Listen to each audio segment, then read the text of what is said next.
Dear students, how are you? I hope you are well by the grace of Almighty Allah. Today I am going to take an English class on paper 2 on right form of verbs. Okay, তোমরা জানো যে if we make any sentence we need verb. Verb is the main element of a sentence. তো শিক্ষার্থীরা verb ছাড়া আমরা কোনো sentence তৈরি করতে পারি না। সেই ভার্বটিকে যদি আমরা সঠিকভাবে সেন্টেন্সের মধ্যে না লিখতে পারি তাহলে আমাদের সেন্টেন্স ভুল হয়ে যাবে। হয়তো অর্থ ঠিক থাকবে কিন্তু সেন্টেন্সটা আমাদের ঠিক হবে না এবং সেক্ষেত্রে তোমরা ভালো মার্কস পাবে না বা তোমাদের কাটা যাবে। তাহলে চলো আমরা শিখি কিভাবে আমরা রাইট ফর্ম অফ ভার্বস করতে পারি। এই রাইট ফর্ম ভার্বস করার জন্য কিছু ইজি রুলস নিয়ে আমি আজকে তোমাদের জন্য আলোচনা করব। আশা করি এই রুলসগুলো তোমরা যদি ভালোভাবে প্র্যাকটিস করো তাহলে তোমরা রাইট ফর্ম ভার্বস যে কোনো সমস্যা তোমরা সলভ করতে পারবে। Okay, let's go to start right form verbs. তো আমরা জেনে নিই রাইট ফর্ম ভার্বস কী আসলে। রাইট ফর্ম ভার্বস মানে হলো ভার্বের সঠিক রূপ। আমরা সেন্টেন্স লিখি কিন্তু তার সঠিক রূপটা কী হবে। ভার্বের যে আসলে মেন এলিমেন্ট যেটা ভার্ব, অর্থাৎ একটা সেন্টেন্সের যে মেন বিষয়টা, মেন এলিমেন্টটা, যেমন I am giving an example, he make or makes his lessons regularly.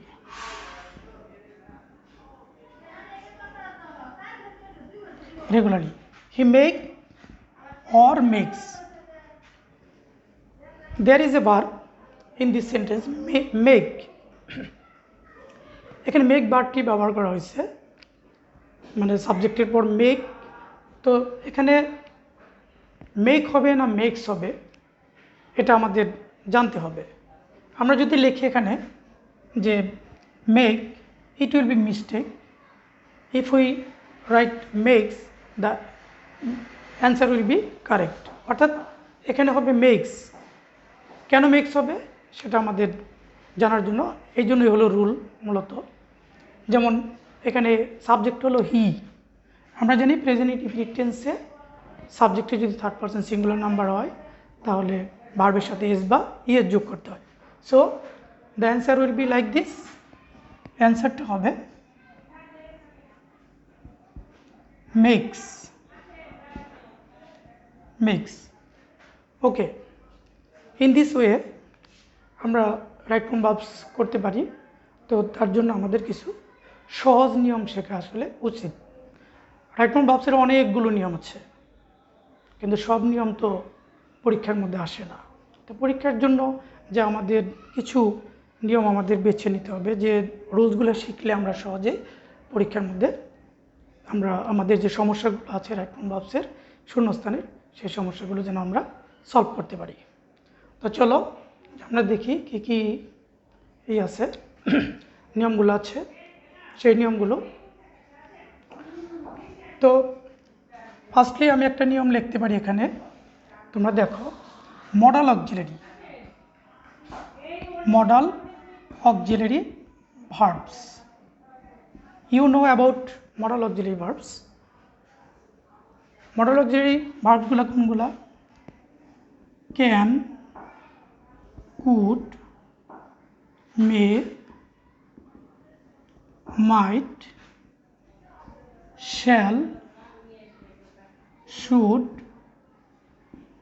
Will এবং would, must, ought to, dare, need ইত্যাদি। এই যে মডেল অফ যে ভার্বগুলো আমি লিখেছি এখানে, তোমরা রুলস জেনে নাও যে ইফ এনি সেন্টেন্সেস, যদি কোনো সেন্টেন্সের অর্থাৎ গ্যাপের মধ্যে যদি গ্যাপের পূর্বে যদি মডেল অক্সিলারি ভার্ব থাকে, অর্থাৎ একটা শূন্যস্থানের আগে যদি কোনো মডেল অক্সিলারি ভার্ব থাকে, যেমন can, could, may, might, shall, should ইত্যাদি থাকে, তাহলে it will be base form of verb, অর্থাৎ ভার্বটির হবে বেস ফর্ম অর্থাৎ V1। তাহলে মডেল অক্সিলারি ভার্বের পর আমরা কি লিখতে পারি, যে মডেল অক্সিলারি এভাবে সংক্ষেপে আমরা লিখতে পারি, মডেল অক্সিলারি ইকুয়াল টু কি লিখতে পারি, আফটার মডেল অক্সিলারি V1 অর্থাৎ base form. Suppose I am giving an example, she can do the work,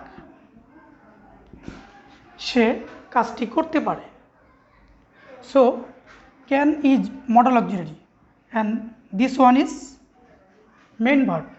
So after can you have to use do। তুমি এখানে তোমাকে লিখতে হবে ডু, তুমি ডিড লিখতে পারবে না বা ডান লিখতে পারবে না, কারণ আমরা জানি যে মডেল অক্সিলারি ভার্বের পরে সবসময় মূল ভার্বের প্রেজেন্ট ফর্ম হয়। তাহলে অ্যান্সারটা কীরকম আসতেছে, ডু। আশা করি বুঝতে পেরেছ, যে কোনো মডেল অক্সিলারি ভার্বের পরে যে ভার্বটা থাকবে, মূল ভার্বটা থাকবে, সেটা প্রেজেন্ট ফর্ম হবে। কিন্তু এর সাথে আবার দেখো আরেকটা জিনিস দেখো তোমরা, যে মডেল অক্সিলারি ভার্বের সাথে যদি মডেল অক্সিলারি ভার্ব প্লাস হলো যদি বি থাকে এর সাথে, মডেল অক্সিলারি ভার্ব এর সাথে যদি বি থাকে, যেমন can be, may be, shall be, will be, could be, might be ইত্যাদি, তখন আমাদের কি করতে হবে, তখন করতে হবে V2 অর্থাৎ ভার্বের সেকেন্ড ফর্মটা যেটা আছে। আমরা জানি ভার্বের ফর্ম হলো তিনটা, প্রেজেন্ট ফর্ম, পাস্ট ফর্ম এবং পাস্ট পার্টিসিপল ফর্ম। সেকেন্ড ফর্মটা হলো V2 অর্থাৎ ভার্বের পাস্ট ফর্ম। তো এটাকে যদি আমি একটু লিখি, যে এই যে ক্যানের পরে যদি আমি ক্যান বি লিখি, তাহলে সেটা কি হতো, can be, then it will be changed অর্থাৎ it will be done, can be done, she can be done the work, can be, after can be ভার্বটা কি হয়ে গেছে, সরি ক্যান বি ভার্বটা হবে থার্ড ফর্ম, একটু ভুল হয়েছে এখানে, থার্ড ফর্ম ভার্বের past participle, she can be done the work। Model যে ভার্বের সাথে যদি বি থাকে, তাহলে মূল ভার্বের হবে পাস্ট পার্টিসিপল অর্থাৎ থার্ড ফর্ম। ওকে, আশা করি তোমরা এই নিয়মটা বুঝতে পেরেছ। দেন আমরা চলো অন্য নিয়মে চলে যাই। আমরা 2 নম্বর রুলসটাকে শিখি। 2 নম্বরটা হলো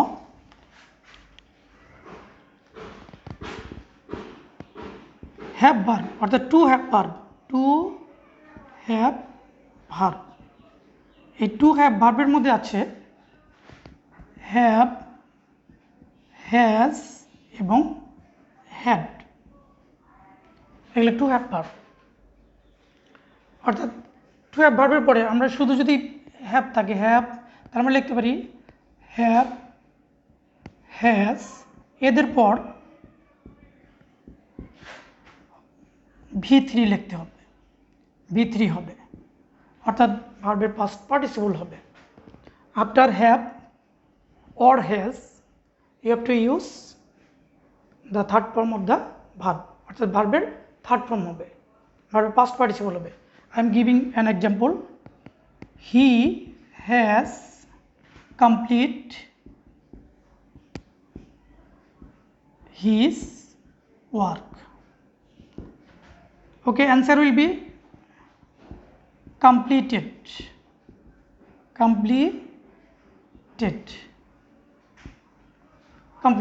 কমপ্লিটেড হলো কেন? কারণ আমরা জানি হ্যাভ এবং হ্যাজ এর পরে মূল ভার্বের পাস্ট পার্টিসিপল, অর্থাৎ যে কোনো টু হ্যাভ ভার্বের পরে মূল ভার্বের পাস্ট পার্টিসিপল দিতে হবে। এখন এখানে একটু মজার বিষয় আছে, দেখো তোমরা, যে যদি এর সাথে হ্যাভ ভার্বের সাথে হ্যাভ হ্যাজ হ্যাড এদের সাথে যদি আবার বি থাকে, হ্যাভ হ্যাজ হ্যাড এদের পরে যদি বি থাকে, যেমন হ্যাভ টু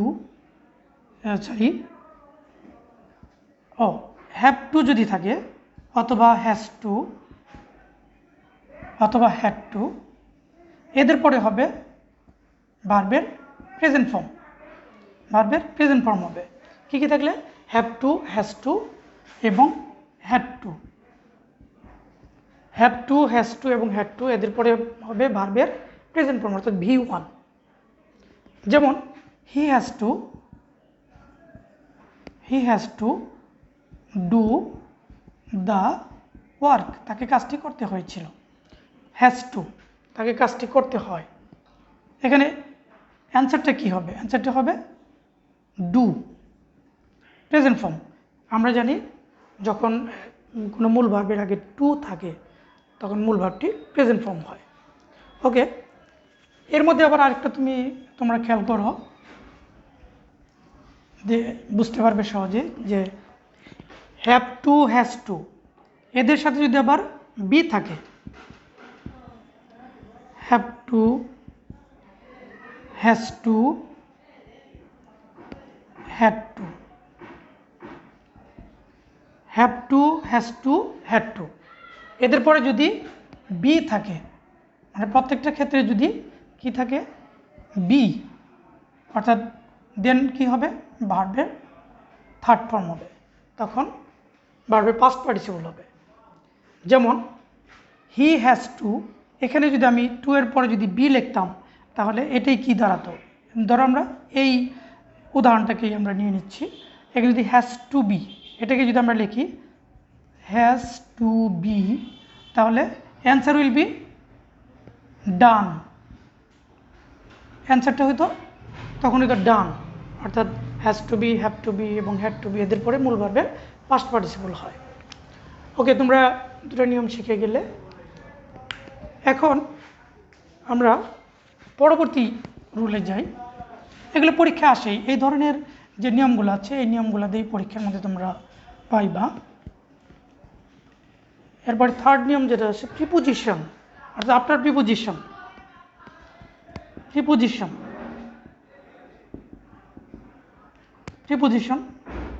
প্লাস V1, অর্থাৎ প্রিপোজিশনের পরে সবসময় মূল ভার্বের প্রেজেন্ট ফর্ম হবে। যেমন আমি একটা উদাহরণ দিচ্ছি, we eat to leave,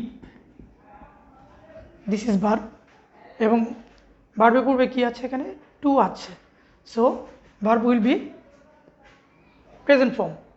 answer will be like this, live. Why live? এখানে লিভের পূর্বে কি লাগাচ্ছে? টু আছে, অর্থাৎ প্রিপোজিশন আছে টু। তাহলে preposition two plus V1, preposition two বলেছে এখানে একটু, টু এর পর, অর্থাৎ টু এর পর টু প্রিপোজিশনের পর সবসময় ভার্বের প্রেজেন্ট ফর্ম হয়। টু প্রিপোজিশনের পর মূল ভার্বের প্রেজেন্ট ফর্ম হয়। একটু এখানে মিস্টেক হয়ে গেছিলো, যে আসলে প্রিপোজিশনের পরে মূল ভার্বের সাথে আইএনজি হয়, কিন্তু টু এর পরে ভার্বের কি হয়? প্রেজেন্ট ফর্ম হয়। কিন্তু সকল প্রিপোজিশনের পরে মূল ভার্বের সাথে আইএনজি করতে হবে। এখানে একটা সিম্পল মিস্টেক হয়ে গেছে, সেটা আমি তোমাদের এখন ঠিক করে দিচ্ছি, যে টু এর পরে ভার্বের প্রেজেন্ট ফর্ম হয়, কিন্তু আদার্স যে প্রিপোজিশনগুলো আছে সেগুলোর পরে মূল ভার্বের সাথে আইএনজি হবে। যেমন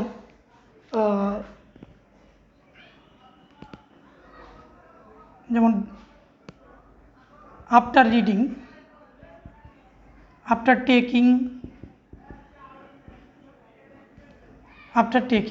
এই যে আফটার হলো প্রিপোজিশন, সুতরাং আফটার পরে আমরা কি লিখেছি এখানে টেকিং, মূল ভাবের সাথে আইএনজি হয়ে গেছে। সকল প্রিপোজিশনের পরে মূল ভাবের সাথে আইএনজি হয়, যেমন অন রিডিং, অন ইত্যাদি। এরপরে কিন্তু শুধুমাত্র টু এর পরে কী হবে, মূল ভার্বের প্রেজেন্ট ফর্ম হবে। আবার আরেকটা মজার জিনিস আছে যে এই টু যদি প্রিপোজিশনাল ফ্রেজ হয়, যেমন with a view to, in order to, according to, এগুলো যদি থাকে তাহলে তখন মূল ভার্বের সাথে আইএনজি হবে। তখন ওই টুটা একটা ফ্রেজ, টু হলো একটা ফ্রেজের কাজ করছে, অর্থাৎ সে একা একা অর্থ প্রকাশ করে নাই। যেমন উইথ এ ভিউ টু জন্য, according to, in order to, এগুলোর পরে মূল ভাবের সাথে আইএনজি হয়। আশা করি তোমরা বুঝতে পেরেছ। তো চলো আমরা পরের রুলটা শিখি।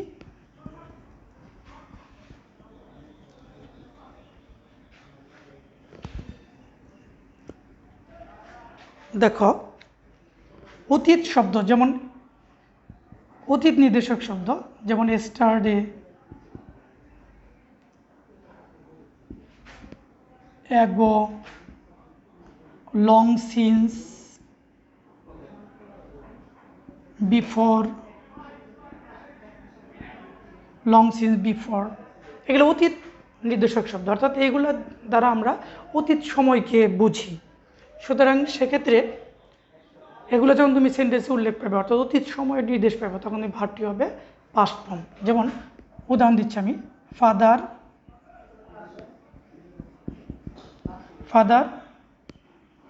কাম home yesterday, father come home yesterday, yesterday এটা অতীত সময়কে নির্দেশ করছে। সুতরাং এখানে yesterday যে দেখা যাচ্ছে যেখানে অতীত সময়কে নির্দেশ করছে, অতএব ভার্বটা হয়ে যাবে, অ্যান্সারটা কি হবে, কেম, অ্যান্সারটা হবে কেম, ফাদার কেম হোম yesterday। এভাবে একটি সেন্টেন্সের দুটি, এরপরের আমরা যেটা শিখবো সেটা হলো একটি সেন্টেন্সের যদি দুটি ভার্ব থাকে,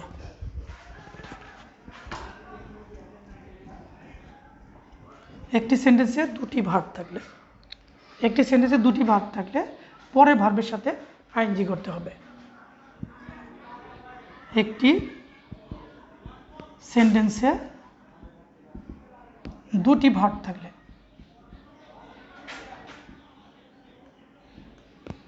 দ্বিতীয় ভার্ব এর সাথে আইএনজি হবে। ওকে, দেখো, যেমন I saw the boy read a book, এখানে স একটা ভার্ব এবং রিড হলো আরেকটি ভার্ব। সুতরাং এই রিড ভার্বের সাথে অ্যান্সারটা কী হবে, রিডিং, অ্যান্সারটা কী হবে, রিডিং। তাহলে একটি সেন্টেন্সে দুটি ভার্ব থাকলে দ্বিতীয় ভার্বের সাথে আইএনজি করতে হবে। তো আরেকটা ইম্পর্টেন্ট রুল আমরা শিখে নিই সব শেষে, সেটা হলো ভয়েসের ক্ষেত্রে, অর্থাৎ ভয়েস। আমরা জানি ভয়েস হলো দুই প্রকার, অ্যাক্টিভ ভয়েস এবং প্যাসিভ ভয়েস। তোমরা প্যাসিভ ভয়েসে সবসময় মূল ভার্বের পাস্ট পার্টিসিপল হবে। ভয়েসের ক্ষেত্রে কি হবে, প্যাসিভ ভয়েস কী হবে, ভার্বের পাস্ট পার্টিসিপল, সবসময় ভার্বের পাস্ট পার্টিসিপল। একটা উদাহরণ দিচ্ছি, যেমন rice is eaten by me. দেখো এখানে ইটেন ভার্বটা কী হয়েছে, ইটেন, ইট হয় নাই বা ইটিং হয় নাই। আমরা জানি আমি যার ওয়াজারের পরে মূল ভার্বের সাথে আইএনজি হওয়ার কথা, প্রেজেন্ট কন্টিনিউয়াস টেন্স হওয়ার কথা, কিন্তু this is passive voice, so verb will B past participle. তাহলে ভয়েস চেঞ্জের ক্ষেত্রে যখন প্যাসিভ ভয়েস থাকবে তখন কী হবে, ভার্বটি হবে পাস্ট পার্টিসিপল। ওকে শিক্ষার্থীরা, আশা করি আমি যে 5-6টা নিয়ম তোমাদের আজকে শেখালাম তোমরা অনেক উপকৃত হবে, এবং ইনশাল্লাহ এই নিয়মের মাধ্যমেই তোমরা পরীক্ষায় যে তোমাদের শূন্যস্থান করতে হয় সেগুলো তোমরা সহজেই সলভ করতে পারবে। তোমাদের অসংখ্য ধন্যবাদ, এবং পরবর্তী ক্লাসে আমি আরও তোমাদের এই বিষয় নিয়ে আলোচনা করব। তোমরা ভালো থাকো, সুস্থ থাকো, শুভকামনা।